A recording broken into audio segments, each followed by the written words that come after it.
ఈ క్వశ్చన్కి answer తెలిసినట్టయితే comment బాక్స్లో కామెంట్ చేయండి ఫ్రెండ్స్. క్వశ్చన్ వచ్చేసి పంచమ వేదంగా గుర్తింపు పొందినది ఏది?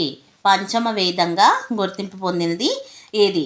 ఆప్షన్ ఏ వచ్చేసి Ramayanam, option B Bhagavadgita, option C Mahabharatam, option D వచ్చేసి భాగవతం. రైట్ ఆన్సర్ వచ్చేసి మీకు ఒకవేళ ఆన్సర్ తెలిస్తే కామెంట్ బాక్స్లో కామెంట్ చేయండి ఫ్రెండ్స్. రైట్ ఆన్సర్ వచ్చేసి ఆప్షన్ సి మహాభారతం. మహాభారతం పంచమ వేదంగా లేదా 5వ వేదంగా గుర్తింపు పొందింది. పంచమ లేదా 5వ వేదంగా గుర్తింపు పొందింది. ఇది వేదకాలం తర్వాత రచించబడిన ఒక గొప్ప ఇతిహాసం. ఇది ధర్మాన్ని మోక్షాన్ని వివరించడంలో కీలక పాత్ర పోషిస్తుంది. దేన్ని? ధర్మాన్ని మోక్షాన్ని వివరించడంలో. Thank you all. ఈ వీడియో మీకు నచ్చినట్లయితే ప్లీజ్ లైక్ చేయండి, షేర్ చేయండి. మరిన్ని వీడియోస్ కోసం నా ఛానల్ని తప్పకుండా సబ్స్క్రైబ్ చేయండి ఫ్రెండ్స్. Thank you all.